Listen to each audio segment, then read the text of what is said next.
నమస్కారం city news కి స్వాగతం. 10వ తరగతి ఫలితాలు విడుదలయ్యాయి. ఉత్తీర్ణులైన స్టూడెంట్స్ కు శుభాకాంక్షలు తెలుపుతూ మంత్రి నారా లోకేష్ ఎక్స్ లో పోస్ట్ చేశారు. రాష్ట్రంలో 88.53% ఉత్తీర్ణతతో గుంటూరు జిల్లా 4వ స్థానంలో నిలవగా 93.90%తో పార్వతీపురం మన్యం మొదటి స్థానంలోనూ 47.64%తో సీతారామరాజు జిల్లా చివరి స్థానంలో నిలిచింది. మే 19 నుంచి 28 వరకు 10th సప్లిమెంటరీ పరీక్షలు నిర్వహించనున్నారు. రాజధాని అమరావతి ప్రాంతంలో మంత్రి నారాయణ పర్యటించారు. Guntur range IG Tripathi SP Satish Kumar తో కలిసి మే 2న జరిగే రాజధాని పునర్నిర్మాణ కార్యక్రమ సభకు వచ్చే రోడ్లను పరిశీలించారు. మొత్తం 11 పార్కింగ్ ప్రాంతాలను ఏర్పాటు చేశారు. ప్రధాని హెలిప్యాడ్ నుంచి సభ ప్రాంగణం వరకు కిలోమీటర్ మేర రోడ్ షో ఉంటుందని మంత్రి నారాయణ వెల్లడించారు. దాదాపు 5 లక్షల మంది ప్రజలు ఈ సభకు హాజరయ్యే అవకాశం ఉన్నందున పగడ్బందీ ఏర్పాట్లు చేస్తున్నట్లు తెలిపారు. సుమారుగా 5 లక్షల పైగా ప్రజలు ఈ కార్యక్రమానికి వస్తారని దానికి ఏర్పాట్లు జరిగినాయి.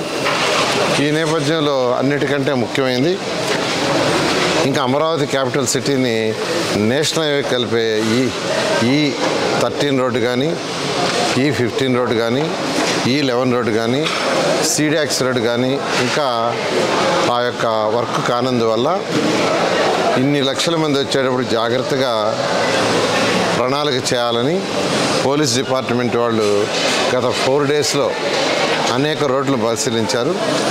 వాళ్ళు కొన్ని బాటిల్ నెక్స్ ఉన్నాయి, వాటిని క్లియర్ చేయాలంటే ఈరోజు పోలీస్ డిపార్ట్మెంట్ ఐజీ గారు, ఎస్పీ గారు మరియు వారి సిబ్బంది, అదేవిధంగా సిఆర్డీఏ సిబ్బంది వీళ్ళందరితో కలిసి యాక్చువల్గా విజిట్ చేయడం జరిగింది. ఇక్కడ మొత్తం 11 ప్లేసుల్లో పార్కింగ్ ప్లేస్ ఉంటాయి. 11 ప్లేసుల్లో పార్కింగ్ పడుతున్నారు, ఎటువంటి ఇబ్బంది లేకుండా 11 ప్లేసుల్లో. వెన్యూకి రావడానికి 8 రోడ్లు ఉన్నాయి. వెన్యూకి రావడానికి 8 రోడ్లు. ఒకటి మంగళగిరి నుంచి వచ్చే 2 రోడ్లు ఉన్నాయి, తాడేపల్లి నుంచి వచ్చేది 1 రోడ్డు ఉంది, వెస్ట్ బైపాస్ కూడా యాక్చువల్గా వెస్ట్ బైపాస్లో కూడా వచ్చి ఈ యొక్క వెన్యూకి వచ్చేదానికి ఏర్పాట్లు చేశాం. ప్రజాక్షేమమే లక్ష్యంగా కూటమి ప్రభుత్వం పనిచేస్తుందని, అందుకే ప్రతి బుధవారం ముఖ్యమంత్రి ఆదేశాల మేరకు ప్రజా దర్బార్ నిర్వహిస్తున్నామని ఎమ్మెల్యే గల్లా మాధవి తెలిపారు. పశ్చిమ నియోజకవర్గ ఎమ్మెల్యే కార్యాలయంలో జరిగిన ప్రజా దర్బార్ కార్యక్రమంలో ఎమ్మెల్యే గల్లా మాధవి మీడియాతో మాట్లాడారు. పశ్చిమ నియోజకవర్గంలో ప్రధానంగా రోడ్లు, డ్రైన్లు, పారిశుధ్యంపైనే ఎక్కువగా ఫిర్యాదులు వస్తున్నాయని అన్నారు. కార్పొరేషన్ అధికారులతో మాట్లాడి సమస్యలను పరిష్కరిస్తున్నామని వెల్లడించారు. రానున్న రోజుల్లో పశ్చిమ నియోజకవర్గాన్ని అభివృద్ధిలో ముందుకు తీసుకెళ్తామని ధీమా వ్యక్తం చేశారు. ప్రతిరోజు ప్రజల మధ్యలో ఉంటూ బుధవారం నాడు ఆఫీస్లో ఉంటూ ప్రజల యొక్క సమస్యలను పరిష్కరించే ఒక ప్రయత్నం చేస్తూ ఉన్నాము. ప్రతి ఒక్కరం కూడా కూటమి ప్రభుత్వ లక్ష్యం ప్రజల యొక్క డెవలప్మెంటు, సంక్షేమము, వారి యొక్క ఆనందమయమైన జీవితమే కూటమి ప్రభుత్వం యొక్క లక్ష్యము. ఆ దిశగానే ప్రతినిత్యం కూడా పనిచేస్తున్నాము. ఎన్నో రకాలైన గ్రీవియన్స్ మనకు వస్తూ ఉన్నాయి. అన్నిటి దృష్ట్యా సాధ్యమైనంత త్వరితగతిన ఆ యొక్క ప్రాబ్లమ్స్ని మేము సాల్వ్ చేస్తూ వెళ్తూ ఉన్నాము. పశ్చిమ నియోజకవర్గం ప్రత్యేకించి అన్ని విధాల డెవలప్మెంట్తో ముందుకు వెళ్తూ ఉంది. ఎటు చూసినా కూడా మీరు డెవలప్మెంట్ క్రమంలోనే కనపడతా ఉంది. కాబట్టి రానున్న రోజుల్లో మా అధినాయకుడి ఆకాంక్ష మేరకు A2047 విజన్తో అయితే ముందుకు వెళ్ళాలి అని చెప్పి మేము అనుకుంటున్నాము. అది సాధించి తీరుతాము అని చెప్పి చెప్పడంలో చాలా గర్వపడుతున్నాం. పొగాకు రైతులు పండించిన పంటలను మార్క్ఫెడ్ ద్వారా రాష్ట్ర ప్రభుత్వం ఎందుకు కొనుగోలు చేయడం లేదని మాజీ మంత్రి మేరుగ నాగార్జున ప్రశ్నించారు. పొగాకు రైతులను ఆదుకోవాలంటూ టొబాకో బోర్డు ఈడీ విశ్వశ్రీని కలిసి వినతి పత్రం అందించారు. పొగాకు పంటను అమ్మేందుకు రైతులు తీసుకొస్తే కొన్ని బేళ్లను రిజెక్ట్ చేయడం కరెక్ట్ కాదన్నారు. ఈడీని కలిసిన వారిలో మాజీ మంత్రితో పాటు మాజీ tobacco board director Subba Reddy, YCP రైతులు నాయకులు శ్రీనివాసరెడ్డి తదితరులు ఉన్నారు. మా డిమాండ్ ఏంటంటే ఏ రైతు నష్టపోకూడదు, ఏ రైతు కుటుంబానికి అన్యాయం జరగకూడదు. రాష్ట్ర ప్రభుత్వానికి గౌరవ ముఖ్యమంత్రి గారు కూడా స్పందించాలా. జగన్మోహన్ రెడ్డి గారు ఏ ఉద్దేశంతో ఎలా కొన్నారు, మార్కెట్ ద్వారా ఎలా కొన్నారు, రైతులు ఏ విధంగా ఆదుకున్నారు, పొగాకు రైతు కన్నీళ్ళు ఎలా తీర్చారో ఆ విధంగా మీరు కూడా స్పందించి వెంటనే పొగాకు రైతులకు మార్కెట్ ద్వారా కొనిపించాలా. కొనిపిస్తే రైతు సుభిక్షంగా ఉంటాడు. పశ్చిమ నియోజకవర్గంలో ఎవరినైనా వీధి కుక్కలు కరిస్తే దానికి కార్పొరేషన్ బాధ్యత వహించాలని ఎమ్మెల్యే గల్లా మాధవి హెచ్చరించారు. నగరంలో వీధి కుక్కల సమస్యతో ప్రజలు అల్లాడుతున్నారని ఎమ్మెల్యే గల్లా మాధవి చెప్పారు. డాగ్ లవర్స్, బ్లూ క్రాస్ సొసైటీతో కార్పొరేషన్ అధికారులు సమన్వయం చేసుకుని కుక్కల కోసం స్థలం కేటాయించాలని సూచించారు. కుక్కలు అనేవి వాటిని నియంత్రించడం వల్ల వచ్చిన ఉపయోగం అంటూ ఏది ఉండదు. వాటికి ఆహారం లేకో, లేదంటే ఈ ఎండాకాలం వల్లనో, లేదంటే మనకు కొన్ని ప్రాంతాల్లో చూస్తే చీకటిగా ఉన్న ప్రాంతాలు చెత్త ఎక్కడ పడితే అక్కడ పడేసిన పరిస్థితి కనపడుతూ ఉన్నప్పుడు వాటికి అవి అలవాటు పడిపోయి, లేదంటే స్థానికంగా వెళ్తూ ఉన్నప్పుడు ఇవి అక్కడ ఉన్నాయని గమనించగా ప్రజలు అలాగ వెళ్తున్నప్పుడు ఇవి కరవడం జరుగుతుంది. వీటన్నిటి మీద దృష్టి పెట్టాల్సిన అవసరం ఉంది. మరి మనకు ఆదివారం అయితే చాలు, ఎక్కడ పడితే అక్కడ ఈ మీట్ వేస్ట్ అనేది కనపడుతూ ఉంటుంది. ఎక్కడికక్కడ తీసి పడేస్తూ ఉంటారు. ఈ కుక్కలు వాటిని తినడం వల్ల అవి చాలా సైకిక్గా మారిపోతున్న పరిస్థితి కనపడుతూ ఉంది. మరి ఇవి ఖచ్చితంగా విపరీత ధోరణులకి దారి తీస్తాయి కాబట్టి వీటి మీద ప్రత్యేక శ్రద్ధ పెట్టాలి. కార్పొరేషన్ వాళ్ళు ఇటు స్ట్రీట్ లైటింగ్ మీద, అదేవిధంగా ఈ యొక్క శానిటేషన్ మీద దృష్టి పెట్టాలి. ఇవి కూడా ప్రధానమైన సమస్యలు ఈ కుక్కలు ఇలాగా మారిపోవడానికి కారణము. అండ్ మా అధినాయకులు ఒకటే చెప్పారు, బలహీనతగా ఉన్న విషయాల పట్ల బలవంతులైన వాళ్ళు రెస్పాన్సిబిలిటీ తీసుకోవాలి అని చెప్పి మా అధినాయకులు చెప్పారు. దానికే P4 అనే ఒక పేరు పెట్టి ప్రోగ్రామ్ని రన్ చేస్తున్నారు. ఖచ్చితంగా ఈ కుక్కలకి అదే వర్తిస్తూ ఉంది. పాస్టర్ ప్రవీణ్ హత్య విషయంలో హైకోర్టు పర్యవేక్షణలో సిబిఐ దర్యాప్తు జరపాలని క్రైస్తవ ఐక్య కార్యాచరణ కమిటీ డిమాండ్ చేసింది. ఈ మేరకు కలెక్టరేట్ ఎదుట క్రైస్తవులు రిలే నిరాహార ప్రార్థనా దీక్షలు చేపట్టారు.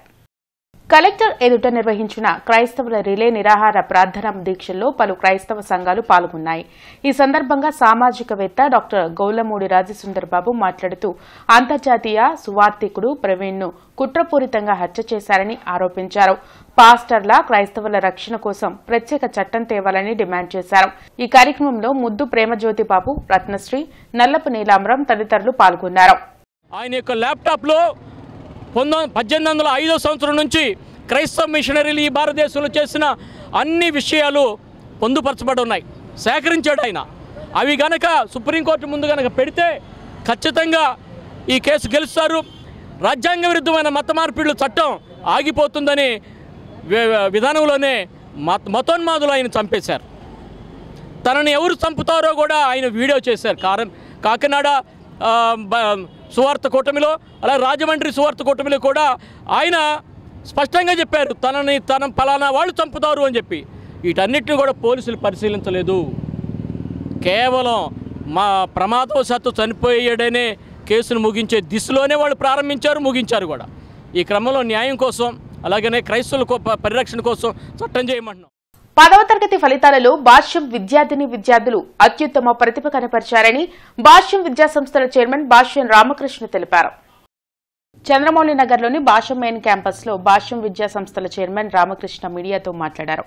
రాష్ట్ర చరిత్రలోనే 10వ తరగతి పరీక్షల్లో నేహాంజలి 600 మార్కులకు 600 సాధించి స్టేట్ ఫస్ట్ గా అరుదైన రికార్డు నిలిపిందని సంతోషం వ్యక్తం చేశారు. 6634 మంది విద్యార్థులు 500కు పైగా మార్కులు సాధించారని అన్నారు. ఇంతటి ఘన విజయానికి తోడ్పడిన విద్యార్థులకు, వారి తల్లిదండ్రులకు, ఉపాధ్యాయులకు భాష్యం రామకృష్ణ, వైస్ చైర్మన్ భాష్యం హనుమంతరావు, మేనేజింగ్ డైరెక్టర్ భాష్యం సాకేత్ రాము అభినందనలు తెలిపారు. బోర్డు పెట్టిన చరిత్రలో ఆంధ్రప్రదేశ్లో 600 మార్క్స్ సాధించడం మన భాష్య విద్యా సంస్థలకి గర్వకారణంగా భావిస్తున్నాం. 600కి 600 కాదు, ఇంకా కే ప్రేమ సత్య లిఖిత 599 మార్క్స్ తెచ్చుకుంది. 600కి 599 మార్క్స్. ఇంకా కే హర్షిత్ 599 మార్క్స్ తెచ్చుకున్నాడు. తర్వాత ఏ లిఖిత 599 మార్క్స్. PVSS శ్రీహాసిని 598 600కి. తర్వాత S శాలిని సంహిత 598, M ప్రియజోషిని 598. అంటే 600కి 600 నేహాంజని ఒకటి తెచ్చుకుంటే 600కి 599 ముగ్గురు తెచ్చుకోవడం జరిగింది. అట్లాగే 600కి 598 ఇంకొక ముగ్గురు తెచ్చుకోవడం జరిగింది. మరి దీన్ని బట్టి ఒక 600 కాకుండా దానికి సపోర్టింగ్గా కూడా అందరూ మంచి మంచి మార్క్స్ తెచ్చుకోవడం. కొత్తపేట ఓల్డ్ బ్యాంక్ రోడ్ లో సితారా స్కిన్ అండ్ లేజర్ క్లినిక్ అందుబాటులోకి వచ్చింది. చర్మ వ్యాధుల నిపుణులు డాక్టర్ ఎల్ నాగపద్మ ఈ క్లినిక్ ను ప్రారంభించారు. మొటిమలు, బొల్లిమచ్చలు, సొరియాసిస్, చిన్నపిల్లల చర్మ వ్యాధులకు అధునాతన వైద్యం సితారా స్కిన్ అండ్ లేజర్ క్లినిక్ లో అందించనున్నారు. ఎస్ఎస్సీ 2025 ఫలితాల్లో మాంటిసరీ విద్యార్థులు అత్యుత్తమ ఫలితాలు కనపరిచి 100% ఉత్తీర్ణత సాధించారని చైర్మన్ కేవీ సెబాస్టియన్ తెలిపారు. మాంటిసరీ స్కూల్ చరిత్రలోనే 10వ తరగతి విద్యార్థులు మంచి మార్కులు సాధించారని చైర్మన్ సెబాస్టియన్ వెల్లడించారు. 10వ తరగతి పరీక్షల్లో 595 మార్కులు గౌసియా మరియు శ్రీకారుణ్య సాధించి టాపర్లుగా నిలిచారని తెలిపారు. మొత్తం 76 మంది విద్యార్థులు పరీక్షలు రాయగా 62 మంది 500 మార్కులకు పైగా సాధించారని అన్నారు. ఈ సందర్భంగా విద్యార్థులను, వారి తల్లిదండ్రులను, అధ్యాపకులను చైర్మన్ సెబాస్టియన్, కరెస్పాండెంట్ మంజు సెబాస్టియన్ అభినందించారు. ఎస్ఎస్సి 2025 ఫలితాల్లో మా మాంటిసరీ విద్యా సంస్థ చెందిన అందరూ విద్యార్థులు చాలా మంచి ఫలితం సాధించారన్నది చాలా హ్యాపీగా తెలియపరుచుతున్నాను. గౌసియా గౌసియా అనే అమ్మాయి, అలాగే శ్రీ కారుణ్య ఇద్దరు ఆడపిల్లలు 595 మార్క్స్ అవుట్ ఆఫ్ 600 ఇద్దరు సాధించారు. అలాగే 16 మంది అవుట్ ఆఫ్ 76 స్టూడెంట్స్ 16 మంది అబోవ్ 580 మార్క్స్ సాధించారు. ఇంకా చెప్పుకుంటూ రావాలంటే దాదాపు 40 మంది విద్యార్థులు అబోవ్ 550 మార్క్స్ సాధించారు. అలాగే 62 మంది విద్యార్థులు అబోవ్ 500 సాధించారు. నేను out of this limited strength around 76 students exam రాస్తే ఇంత మంచి result. This is for the first time in the history of Montessori English Medium School. This school helped me a lot to gain 595 marks out of 600. I thank each and everyone who helped me to gain these marks. Here in this school, they not only concentrate on concept, extracurricular activities, everything is perfect. Thank you for everyone who supported me and my parents. I thank them. I have scored 595 out of 600 in this SSC public examinations. This school have helped me gain these many marks. The management, my parents and the teachers, everyone perfectly made me in every concept. They guided me through every moment. They have been there. They helped me to reach my goal. Guntur నగరపాలక సంస్థ నూతన mayor ఎన్నిక ఈ నెల 28వ తేదీన జరగనున్నాయి. ఖాళీగా ఉన్న మేయర్ స్థానాన్ని భర్తీ చేయాలని ఎలక్షన్ కమిషన్ ప్రభుత్వాన్ని ఆదేశించింది. ఈ మేరకు మంగళవారం నోటిఫికేషన్ జారీ చేసింది. దీంతో ఎన్నికల ప్రక్రియకు ప్రభుత్వం శ్రీకారం చుట్టింది. ఈ నెల 24లోగా కార్పొరేటర్లకు ఎక్స్ అఫీషియో సభ్యులకు ఎన్నికల తేదీ గురించి తెలియజేస్తూ నోటీసులు జారీ చేయాలని నగరపాలక సంస్థ అధికారులను ప్రభుత్వం ఆదేశించింది. 28న ఉదయం 11 గంటలకు మేయర్ ఎన్నిక జరగనుంది. ఈ ఎన్నిక ప్రక్రియను జేసీ భార్గవతేజ సమక్షంలో నిర్వహించాల్సిందిగా ప్రభుత్వం సూచించింది. కలెక్టర్ నాగలక్ష్మి ప్రధానమంత్రి మోదీ పర్యటన ఏర్పాట్లలో ఉన్నందున ఎన్నిక ప్రక్రియ బాధ్యతను జేసీకి ప్రభుత్వం అప్పగించినట్లు సమాచారం. చేతులెత్తి మద్దతు తెలపడం ద్వారా ఎన్నిక జరుగుతుంది.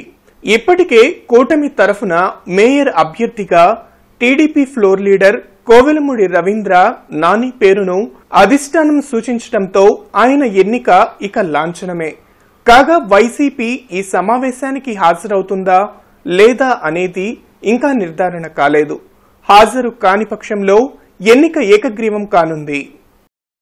డిఎస్సీ పరీక్ష రాస్తున్న అభ్యర్థుల 3 సమస్యలైన వయో పరిమితి 47 ఏళ్లకు పెంచాలని, సిలబస్ విస్తృత దృష్ట్యా పరీక్ష 45 రోజులకు కాకుండా 90 రోజుల సమయం ఇవ్వాలని, నూతన నిబంధన ప్రకారం డిగ్రీలో అభ్యర్థులకు ఓసీలకు 50%, బీసీ, ఎస్టీ, ఎస్సీలకు 45% ఉండాలని మాజీ ఎమ్మెల్సీ కెఎస్ లక్ష్మణరావు విద్యాశాఖ మంత్రి నారా లోకేష్ కు నిరుద్యోగ అభ్యర్థుల తరపున విజ్ఞప్తి చేశారు.